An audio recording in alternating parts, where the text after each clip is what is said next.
Hello everyone, today we're just going to talk about a little bit how to improve your reading. Of course, reading has got a very direct connection with the spoken. You can improve your written also if you are in practice of reading a lot. But for reading, at least you need a kind of book or newspaper or a paragraph or an essay that you are interested in or not. But you will have to read because this is going to have a very huge impact on your spoken and your written both. Now see how to start reading. Most of the people, they just ask me about how to start reading and what to read. So basically, for example, I've just taken before you people today the newspaper. This is the newspaper. It's Dawn newspaper, right? It doesn't actually matter which newspaper you take.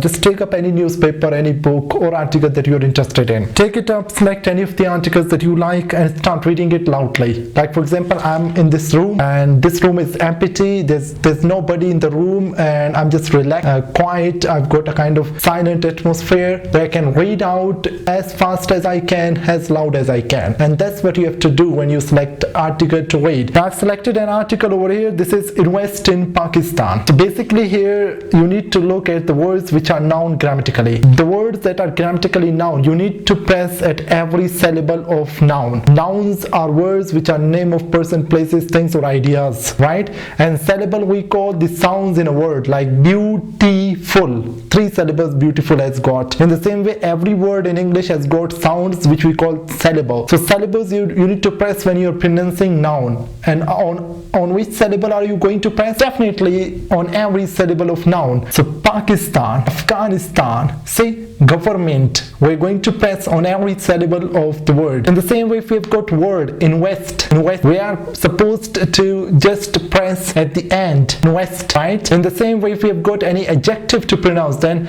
our main focus goes to the first syllable, like beautiful, fabulous, wholesome, right? So these are the basic rules that you need to know. After this, of course, when you read a lot, then you can get in practice of these things. Otherwise, it can once again create problems for you people or for anyone, any learner of English to come through these things at once or quickly. It takes time. You cannot be spontaneous in terms of reading fluently and having this right absolute relation with spoken. So just for example, I'm just going to read, for example, an article, some lines before you people, just to make you aware about how to start reading and how to begin with it. Haiti is not news to anyone anywhere that the rich are getting richer and the poor are getting poorer.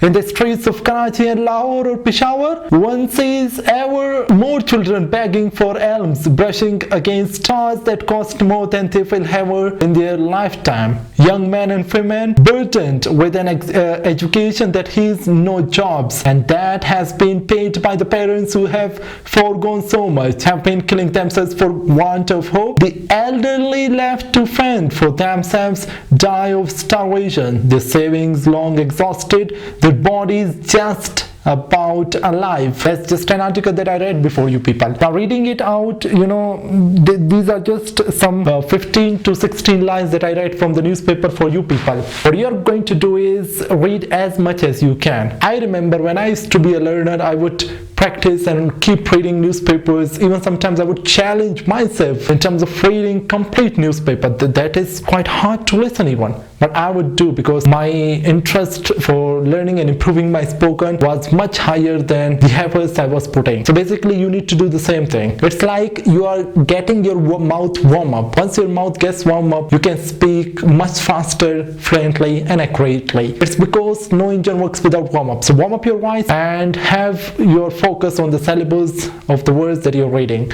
You may have got adverbs, prepositions and other words too, but first your focus must be on 3 parts of speech: noun, adjectives and verbs. I expect that you're going to enjoy this lesson.